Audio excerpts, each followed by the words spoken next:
آج پہلا رمضان اور پہلی تراویح ہوئی۔ اس پہلی تراویح میں سورہ بقرہ شریف سے 1.5 پارے سے کچھ زیادہ کی تلاوت ہوئی ہے۔ مکمل تفسیر تو ممکن نہیں ہے، جتنا پڑھا گیا اس کا خلاصہ اور اس میں سے چند مرکزی مضامین جو اہم ٹاپکس ہیں جن پہ زیادہ روشنی ڈالی گئی اس پوری تلاوت میں آج کی، انشاءاللہ ان پہ گفتگو کروں گا۔ سورہ فاتحہ کے بعد سورہ بقرہ کی شروعات ہوئی اور سورہ بقرہ سے ہی آج پڑھا گیا۔ بقرۃن کے معنی آتے ہیں گائے، سورۃ البقرہ گائے والی سورت۔ دراصل اس سورت میں گائے کا واقعہ، کبھی قوم بنی اسرائیل کی گائے کا واقعہ ذکر ہے اور بڑی تفصیل سے اس کا ذکر آیا ہے، اسی کی مناسبت سے اس سورت کا نام سورۃ البقرہ پڑا۔ اس سورت کی شروعات میں اللہ تبارک و تعالیٰ نے لوگوں کی 3 قسمیں بیان فرمائی، الف لام میم ذالک الکتاب لا ریب فیہ کے بعد سے 3 قسمیں بیان فرمائی۔ پہلی قسم مومن، دوسری قسم کافر اور تیسری قسم کا نام ہے منافق۔ اور پھر تینوں پہ ہلکی ہلکی روشنی بھی ڈالی گئی۔ آیت کی روشنی میں سماعت کریں۔ اللہ فرماتا ہے الذین یؤمنون بالغیب ویقیمون الصلاۃ ومما رزقناہم ینفقون۔ مومنین وہ ہیں جو غیب پر ایمان رکھتے ہیں۔ نشانی مومنین کو آپ کو جاننا، اگر آپ چاہیں کہ قرآن کی روشنی میں مومن کہیں گے کسے، تو وہ نشانی اللہ نے بیان فرمائی۔ پہلی نشانی یہ ہے یؤمنون بالغیب، غیب پر ایمان رکھتے ہیں، بن دیکھے کن کن چیزوں پر ایمان رکھتے ہیں؟ اللہ پر، قیامت پر، حشر و نشر پر، دوزخ جنت پر، میزان پر، پل صراط پر، حوض کوثر پر، قبر کے حالات پر۔ یعنی ایک مسلمان کے لیے پہلی بنیادی چیز یہ ہونی چاہیے کہ وہ بن دیکھی چیزوں پر ایمان رکھتا ہو، اس سے خاص کر مراد اللہ کی ذات، قبر و حشر اور برزخ ہے۔ دوسری چیز اللہ نے فرمایا وَيُقِيمُونَ الصَّلَاةَ۔ مسلمان کی ایک نشانی یہ بھی ہے کہ وہ نماز قائم رکھتا ہے۔ ایک ہے نماز پڑھنا اور ایک ہے نماز قائم رکھنا۔ یہاں لفظ اقامت سے یقیمو استعمال ہوا ہے۔ نماز قائم رکھتا ہے۔ نماز قائم رکھنے کا مطلب ہے کہ ہمیشہ نماز پڑھتا ہے اور نماز کو اس کے تمام فرائض و واجبات، سنتوں کا خیال رکھتے ہوئے پڑھتا ہے۔ تو یہ بھی ایک مسلمان کی نشانی ہے، نماز پڑھنا اور ہمیشہ پڑھنا۔ وَمِمَّا رَزَقْنَاهُمْ يُنْفِقُونَ۔ اور اللہ تعالیٰ مسلمان کی نشانی بیان کرتے ہوئے فرماتا ہے میرے دیے ہوئے سے میری راہ میں خرچ کرتا ہے، زکوٰۃ دیتا ہے، فطرہ دیتا ہے، صدقہ کرتا ہے، لوگوں کی مدد کرتا ہے، نیکیوں میں حصہ لیتا ہے۔ آگے فرماتا ہے وَالَّذِينَ يُؤْمِنُونَ بِمَا أُنزِلَ إِلَيْكَ وَمَا أُنزِلَ مِن قَبْلِكَ وَبِالْآخِرَةِ هُمْ يُوقِنُونَ۔ اور یہ لوگ، یہ مسلمان وہ ہیں جو اے حبیب آپ پر جو قرآن اترا اس پر بھی ایمان رکھتے ہیں، آپ سے پہلے جو کتابیں اتری توریت، زبور، انجیل، اس پر بھی ایمان رکھتے ہیں اور قیامت کا یقین رکھتے ہیں۔ یہ چند چیزیں اجمالاً اللہ تعالیٰ نے مسلمان کی نشانی کے طور پر، ایمان والے کی نشانی کے طور پر بیان کی۔ اس کے بعد فرماتا اولئک علی ھدی من ربہم واولئک هم المفلحون۔ یہی وہ لوگ ہیں جو اپنے رب کی طرف سے ہدایت پر ہیں اور یہی کامیاب ہیں۔ یہ کامیاب فرقہ، کامیاب جماعت، کامیاب ٹولی ہے مسلمانوں کی۔ میں نے کہا اس کے بعد کافر کا بیان ہے۔ کافر کے بارے میں بیان فرماتا ہے ان الذین کفروا سواء علیہم انذرتہم ام لم تنذرہم لا یؤمنون۔ بے شک اے حبیب ان کے لیے کافی، ان کے لیے برابر ہے، چاہے آپ انہیں ڈرائیں چاہے نہ ڈرائیں۔ یہ کفار کے بارے میں اللہ تعالیٰ نے بیان فرمایا، خاص کر ان کفار کے بارے میں جن کے دلوں پر اللہ نے مہر لگا دیا تھا۔ آگے بیان فرماتا ہے ختم اللہ علی قلوبہم، اللہ نے ان کے دلوں پر مہر لگا دیا۔ تو ان کافروں کا ذکر اللہ تبارک و تعالیٰ نے کیا اور اپنے حبیب کو تسلی دی کہ اگر یہ ایمان نہیں لاتے تو آپ پریشان نہ ہوں، بلکہ اللہ تعالیٰ نے ان کی دلوں پر تو مہر لگا دیا ہے۔ ان کافروں کے ذکر کے بعد منافقین کا ذکر ہے۔ اللہ تبارک و تعالیٰ فرماتا ہے وَمِنَ النَّاسِ مَن يَقُولُ آمَنَّا بِاللَّهِ۔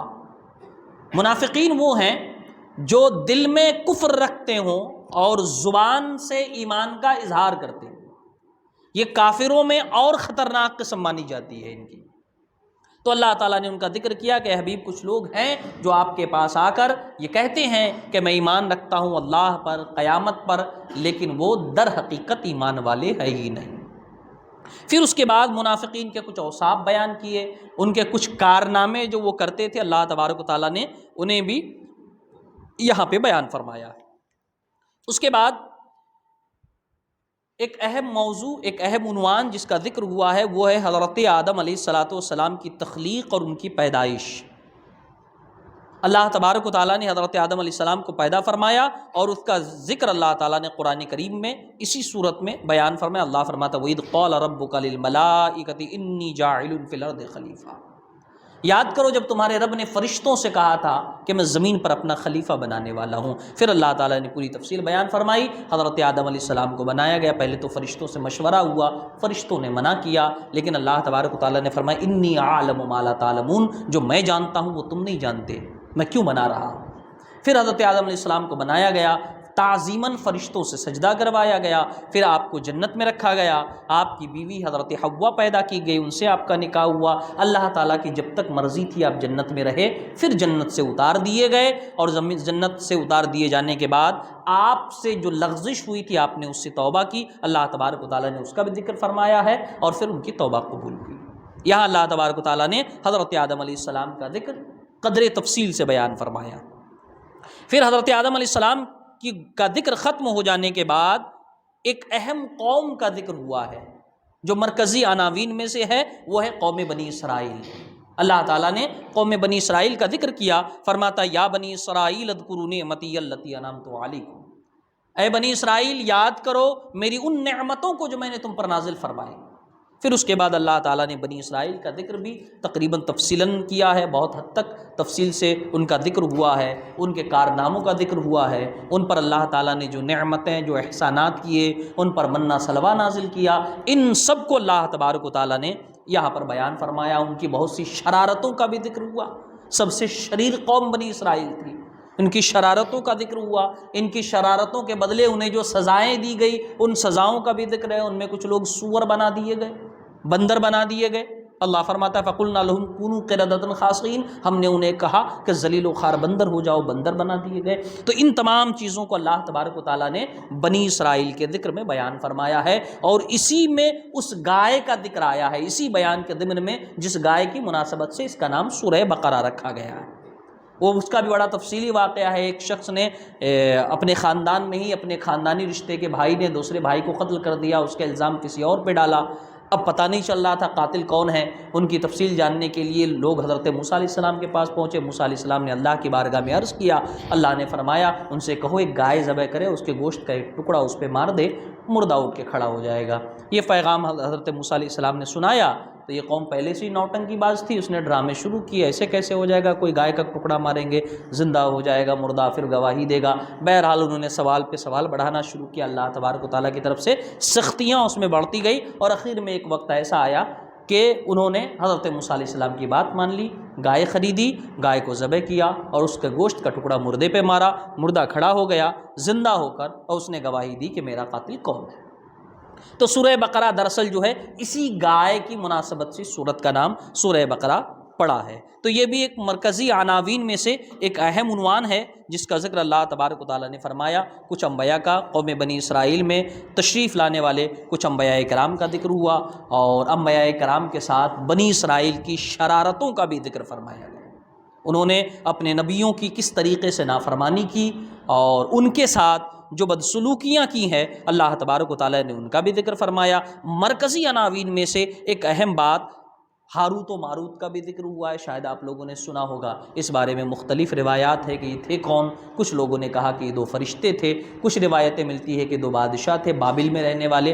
بہرحال ہاروت و ماروت کا ذکر ہوا، اور ہاروت و ماروت کو اللہ تبارک و تعالیٰ نے زمین پر اتارا تھا لوگوں کی آزمائش کے لیے۔ آزمائش کے لیے کیا، خاص کر جادو سیکھنے کے لیے اس زمانے میں انہیں زمین پر اتارا گیا، اور وہ آ کر لوگوں سے کہتے تھے دیکھو میں تمہاری آزمائش کے لیے آیا ہوں، لیکن لوگ پھر بھی جادو سیکھتے تھے، اور سیکھتے کیا تھے، جادو ایسا سیکھتے تھے جس سے میاں بیوی کو آپس میں لڑا سکیں۔ قوم بنی اسرائیل کچھ سیکھنا بھی تھا تو اس کا اچھا استعمال کرنا تھا، نہیں، اللہ تبارک و تعالیٰ نے اس کا ذکر فرمایا ہے، فرماتا ہے فَيَتَعَلَّمُونَ مِنْهُمَا مَا يُفَرِّقُونَ بِهِ بَيْنَ الْمَرْءِ وَزَوْجِهِ، تو یہ لوگ، یہ جو بنی اسرائیلی تھے، یہ ہاروت و ماروت سے وہی جادو سیکھتے تھے جس سے میاں بیوی کو لڑا سکیں، کسی بھی میاں بیوی کو لڑا دیتے تھے آپس میں۔ تو اللہ تبارک و تعالیٰ نے یہاں ان کا بھی ذکر فرمایا ہے۔ یہودیوں کا، نصارہ کا، ان کا بھی ذکر ضمناً آیا ہے، اور ان کے بارے میں کچھ اللہ تبارک و تعالیٰ نے بیانات فرمائے ہیں، اور ان کے کچھ کارناموں کا بھی اللہ تبارک و تعالیٰ نے ذکر کیا ہے۔ یہ پہلے پارے میں اس طریقے سے یہ ساری باتیں پوری ہو جاتی ہیں۔ پھر جب دوسرا پارہ شروع ہوتا ہے تو دوسرے پارے میں اللہ تبارک و تعالیٰ نے جو دوسرا پارہ شروع ہوا ہے اس کا ذکر خاص کر اللہ تبارک و تعالیٰ نے تحویل قبلہ سے فرمایا ہے۔ دوسرا پارہ شروع ہونے سے جسٹ قبل حضرت ابراہیم اور حضرت اسماعیل علیہ السلام کا ذکر ہے۔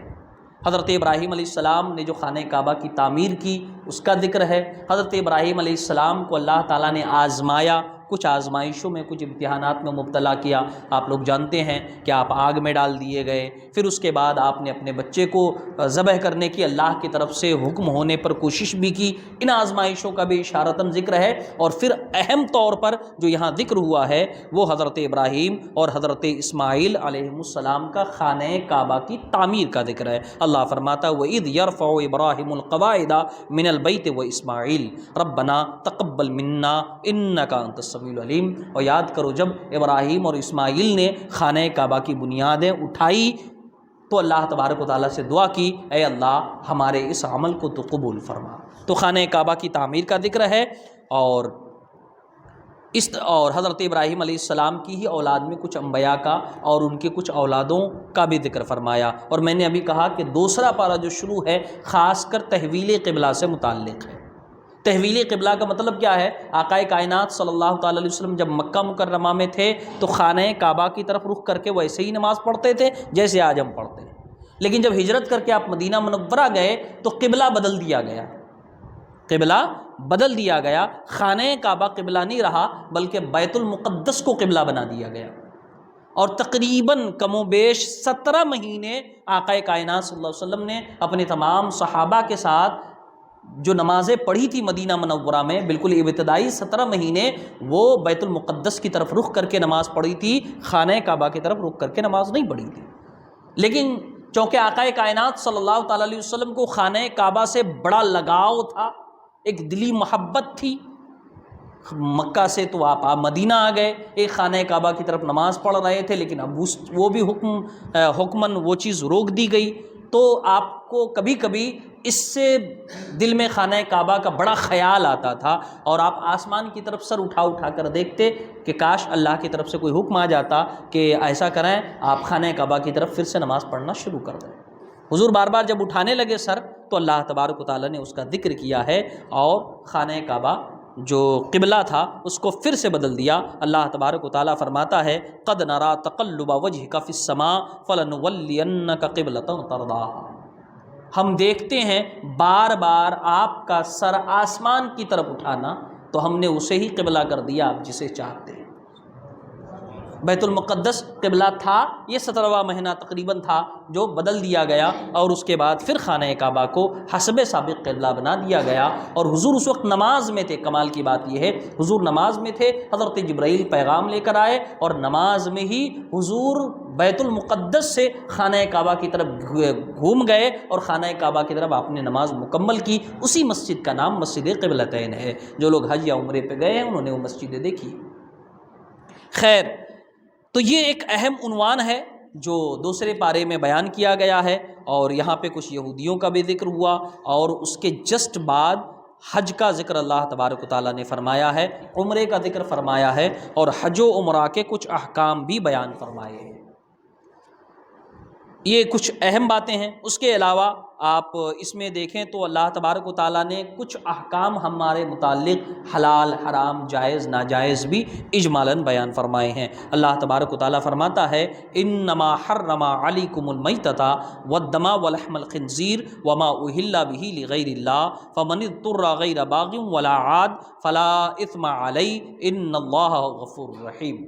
اللہ فرماتا ہے انما حرم علیکم المیتۃ والدم، اللہ تبارک و تعالیٰ نے تم پر مردار یعنی مردہ جانور یا وہ جانور جو شرعی طریقے پر ذبح نہ کیا گیا ہو اسے حرام فرمایا، والدم خون کو حرام کیا، خون کا استعمال یا خون کھانا یہ حرام ہے۔ ولحم الخنزیر، سور کا گوشت حرام ہے۔ وما اہل بہ لغیر اللہ، اور ہر وہ جانور حرام ہے جسے ذبح کرتے وقت اللہ کا نام نہ لیا گیا۔ فمن اضطر غیر باغ ولا عاد فلا اثم علیہ، تو جو مجبور ہو، مضطر ہو یعنی ایسی حالت میں ہو کہ نہیں کھائے گا تو مر جائے گا، شراب حرام ہے اور ایسی حالت میں ہے کہ کچھ پینے کو نہیں ہے، اگر نہ پیا کچھ بھی تو مر جائے گا، تو اتنی مقدار میں کھانا یا پینا اس کے لیے اس وقت حلال ہو جاتا ہے جتنی مقدار سے اس کی جان بچ سکتی ہے۔ تو اللہ تبارک و تعالیٰ نے یہ احکام ہمارے لیے بیان فرمائے ہیں۔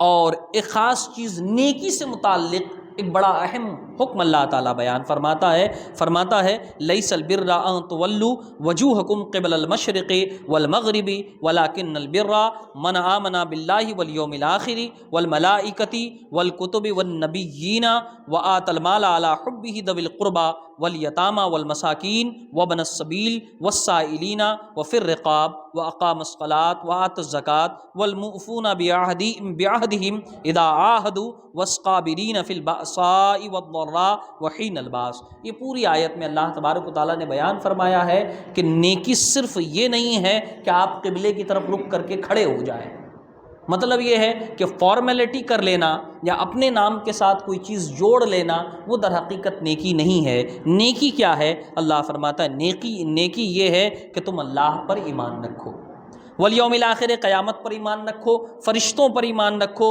اللہ کی تمام کتابوں پر ایمان رکھو، نبیوں پر ایمان رکھو، وآتی المال علی حبہ ذوی القربى، اور اللہ کی محبت میں اپنا مال خرچ کرو اپنے غریب رشتہ داروں پر، یتیموں پر، مسکینوں پر، مسافروں پر، اور ضرورت مند جو سوال کر رہے ہیں، مانگ رہے ہیں ان پر، وفی الرقاب، اور غلاموں پر۔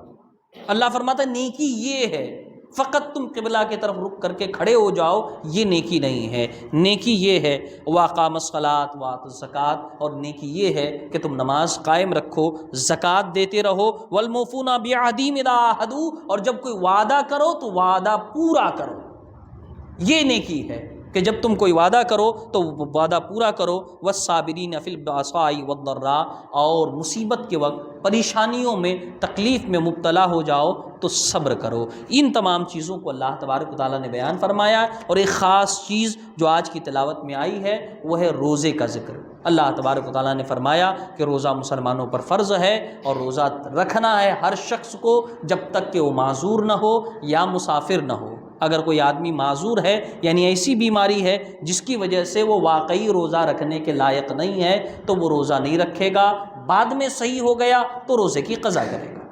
اور اگر صحیح ہونے کی بھی کوئی امید نہیں ہے، جسے شیخ فانی کہتے ہیں شریعت میں، وہ اپنے روزے کا کفارہ یا فدیہ ادا کرے گا۔ اور جو سفر میں ہے اسے اختیار ہے، بہتر ہے کہ روزہ رکھ لے، اور اگر روزہ نہیں رکھتا ہے تو سفر پورا ہو جانے کے بعد میں روزہ رکھ سکتا ہے۔ تو روزے کے کچھ احکام بھی آج بیان ہوئے ہیں، انشاءاللہ اگلی گفتگو کل۔